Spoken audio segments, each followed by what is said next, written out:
It's a beautiful day in this neighborhood, a beautiful day for a neighbor. Would you be mine? Could you be mine? For 33 years, Fred Rogers made children feel safe on television. The red cardigan and the soft voice, the slow, unhurried rhythm, he was the neighbor every child wished they had. But after he died in 2003, his wife Joanne revealed something no one had ever known. Every year on his birthday, Fred wrote a letter to God, more than 30 in total, and in each one, he revealed a truth no one expected. What did those letters say? And why did he write them? Stay tuned. Fred Rogers was born in 1928 in Latrobe, Pennsylvania, a quiet town of chimneys and church bells, where kindness was expected but rarely spoken. His father, James, owned a steel company. His mother, Nancy, came from a banking family. Their home stretched across 47 acres, with heated floors and even a private elevator. But for the little boy growing up inside it, the mansion was an echo chamber. His father was always gone. His mother loved him deeply, but watched over him so closely that her affection felt like a cage. When he was 2, he nearly died. Scarlet fever and measles, in the heart of the Great Depression, left him bedridden for 47 days. His fever climbed past 104 degrees. He hallucinated shadows on the ceiling. To calm him, his mother placed a small piano beside the bed and guided his frail fingers to press only the black keys, the ones easiest for hands too weak to reach the white. Each note, she told him, is a feeling. And in that stillness, something awakened. Fred began to build an inner world of his own, a private universe made of sound, stories, and small, gentle rituals.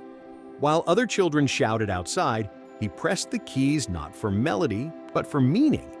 Each note became a friend, each puppet a listener. He lined up toy trains and gave them voices, soft, kind, forgiving, because the people around him often weren't. Inside that warm but lonely mansion, Fred learned something rare, that imagination could become shelter, and that empathy, like a house, could be built, one story at a time. But the world didn't make it easy to stay gentle. At 3, doctors diagnosed him with dyspraxia, a motor disorder that made him clumsy and slow. One physician even advised sending him to an institution.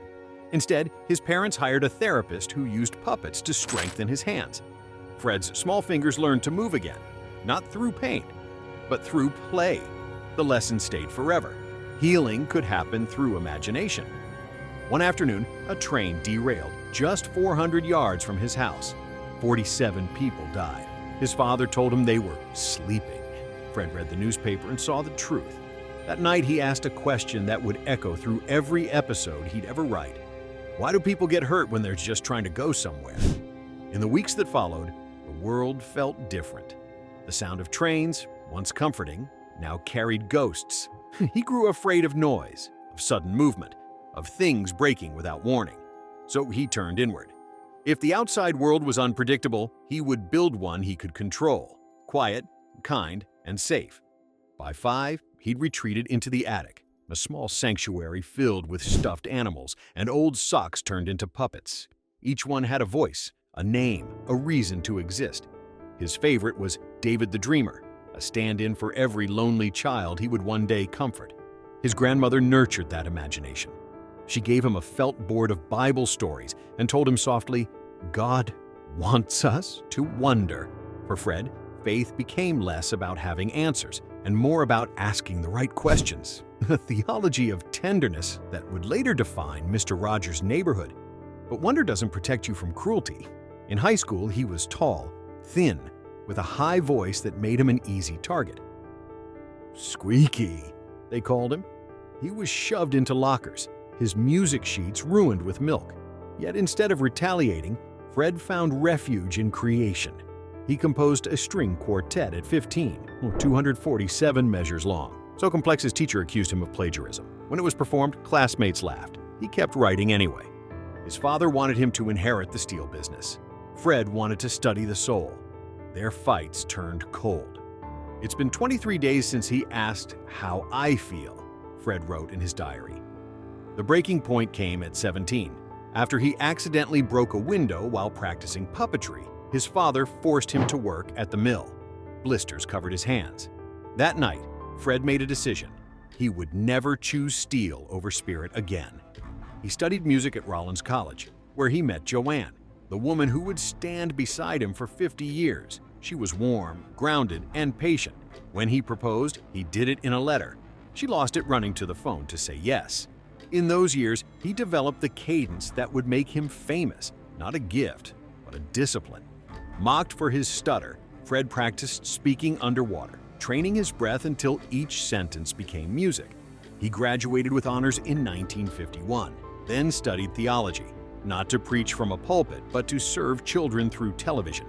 Fred Rogers entered television in 1951. 23 years old and wide-eyed, NBC's Manhattan studios gleamed like temples of modernity, humming, dazzling, impersonal. He thought he'd found his calling. But beneath the spotlights, he saw chaos. Grown adults smashing pies into each other's faces, while children laughed at humiliation. The laughter felt wrong. 6 weeks later, he walked out, quietly, certain of one thing. If television could teach children to mock, it could also teach them to care. Back in Pittsburgh, he began again. The Children's Corner was born in 1954, a patchwork of cardboard sets and salvaged props and faith. The studio budget barely covered the light bulbs. Fred ran from the puppet stage to the organ in sneakers, out of breath but determined. Daniel Tiger, his first puppet, came from a sock handed to him the night before broadcast. It wasn't perfect, it was alive. Viewers saw gentleness. What they didn't see was the cost. Late nights blurred into dawn. Pressure mounted. In 1956, during a fight over the show's struggles, Fred snapped and smashed one of his puppets. The shock of it stayed with him. Years later, he would turn that moment of rage into an episode about forgiveness, his own confession, disguised as a lesson for children. He kept creating because creation was how he breathed. By 1957, he'd written hundreds of songs, including Won't You Be My Neighbor, a melody born from a letter that simply said, I feel alone. He played it on a piano rescued from a junkyard, its keys uneven but true. In those notes lived his belief that broken things could still make music. Floods, letters, and sleepless nights followed. When a 1958 storm destroyed homes in Pittsburgh, children wrote to say their pets had died. Fred read their letters on air through tears and answered each one by hand. Kindness, to him, was only real if it was personal. In 1963, he moved to Canada and built Mysterigers, a small experiment in quiet television that would reshape his life. 900 episodes later, he returned home with a new conviction. Children didn't need distraction. They needed dignity. When Mr. Rogers' Neighborhood debuted in 1968, critics laughed. Too slow, too soft, too strange. But Fred refused to raise his voice. Children, he said, deserve time to feel. Behind the camera, he kept building his own world of meaning. He crafted the famous red trolley with tools from his father's steel mill, turning iron into tenderness. He built a secret room behind King Friday's castle to store the gifts and letters children sent him. More than 1,000 tokens of trust, each answered in his handwriting. Television was no longer his career. It was his ministry, his attempt to heal the noise that once frightened him as a child. And yet, as the world grew louder, his gentleness would soon be tested in ways no camera could capture. The quiet man in the cardigan was about to face the very chaos he'd spent a lifetime trying to tame. After years of building his dream by hand, Fred Rogers finally faced what every gentle soul must, the weight of his own creation. Fred and co-host Josie Carey launched the Children's Corner in Pittsburgh on a shoestring budget, $150 a week. The studio was small, hot, and unpredictable. He ran back and forth between the organ and the puppet stage, sweating under the lights while trying to hold the show together. When the set broke or the sound failed, he blamed himself, even when it wasn't his fault. The pressure grew unbearable. One night in 1956, after arguing about the show's future, Fred snapped. He threw one of his puppets against the wall. It shattered. Joanne, his wife, watched in silence. They were never the kind of couple who yelled, but that night something cracked inside him. Years later, he turned that very moment into an episode about anger, showing children that being mad doesn't make you bad. It makes you human. Fred wrote every episode himself, nearly 900 scripts over 3 decades. He called his writing style Fredish, words chosen slowly, kindly, carefully. When other hosts shouted, he whispered. When others filled the screen with noise, he left space for thought. But behind that calm rhythm, was exhaustion. He often worked from dawn until 2 in the morning, rewriting until his fingers ached. Joanne would find him asleep at the typewriter, a cardigan draped over his shoulders like armor. Then came the world's judgment. When Mr. Rogers' Neighborhood premiered nationally in 1968, critics tore it apart. Variety called it boring therapy. The Washington Post said he was too slow for television, and sponsors wanted brighter colors, faster cuts, louder jokes. Fred refused. Children deserve time to think, he said, and meant it. But his hardest battles were fought off camera. In 1969, public broadcasting funding was about to be cut. Fred stood before the U.S. Senate, just 5 minutes to defend everything he believed in. Instead of facts and figures, he recited a song about anger, the same one that had helped him survive as a child.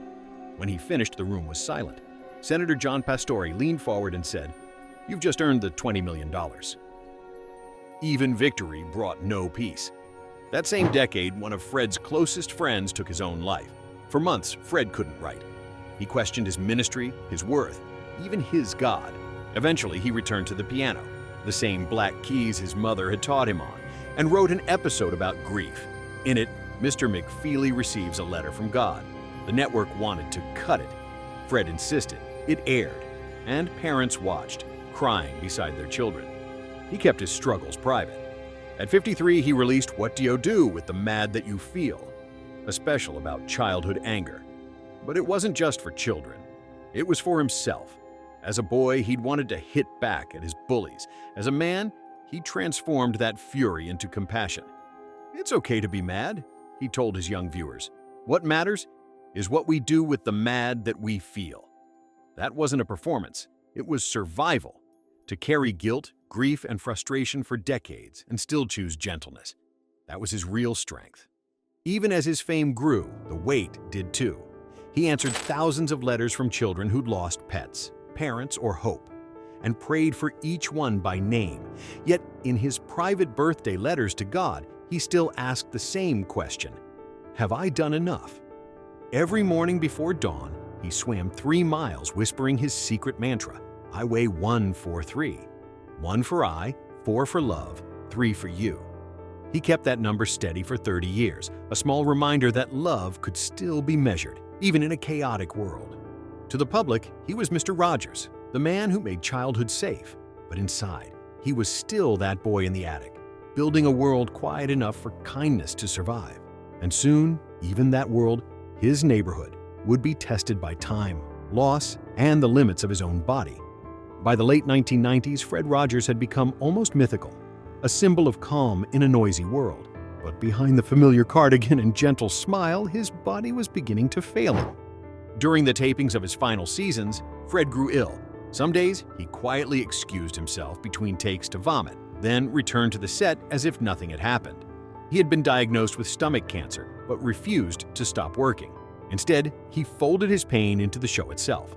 Daniel Tiger, his puppet, began having tummy aches and asking questions about fear and pain, a quiet echo of Fred's own childhood fevers. Even illness became a lesson in empathy.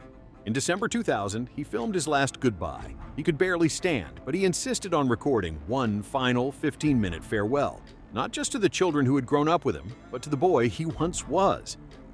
2 years later, on February 27, 2003, Fred Rogers passed away at 74 from complications of stomach cancer and pneumonia. When his final episode aired in August 2001, he looked straight into the camera and told the trolley, "You were special to me." For millions, it was a simple goodbye. For him, it was something deeper, a farewell to a lifetime spent building a safe world out of imagination and faith. After his death, his wife Joanne revealed a secret he had kept for decades. Every year on his birthday, Fred wrote a letter to God, 30 in total, asking if he had done enough, if his kindness had truly mattered.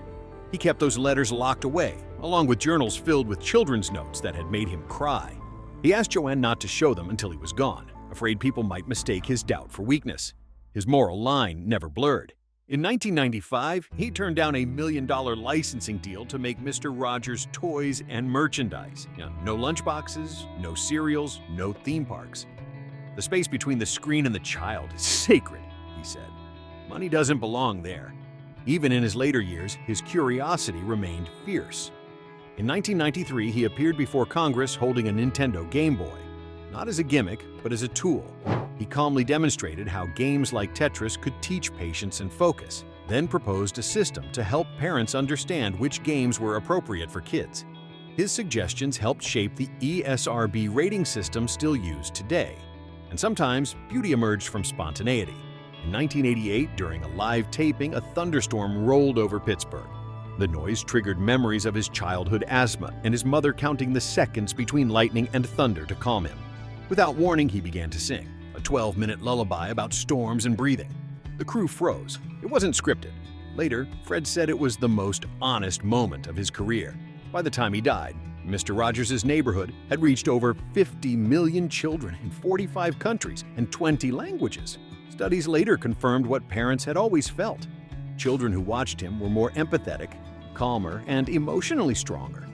In 2018, the documentary, Won't You Be My Neighbor?, brought his story to a new generation. It broke records, earning more than $20 million. Not through spectacle or scandal, but through sincerity. Audiences wept as they rediscovered a man who turned his own pain into a ministry of comfort. Today, his red cardigan rests in a glass case at the Heinz History Center in Pittsburgh. Weighed, as he once did himself, at exactly 2.7 pounds. He believed it carried the emotional weight of every connection he'd ever made. His son, James, continues that legacy through Daniel Tiger's neighborhood, using Fred's old notes and scripts to help new generations face fear and loss with gentleness. For all the years he spent teaching others how to live kindly, Fred Rogers left behind a final paradox that even the purest souls wrestle with doubt. But maybe that was the point. His life wasn't proof that goodness comes easily. It was proof that goodness is a choice, made again and again, even when it hurts. And somewhere in that locked drawer, in one of those birthday letters, lies the question he asked every year. Dear God, did I do enough?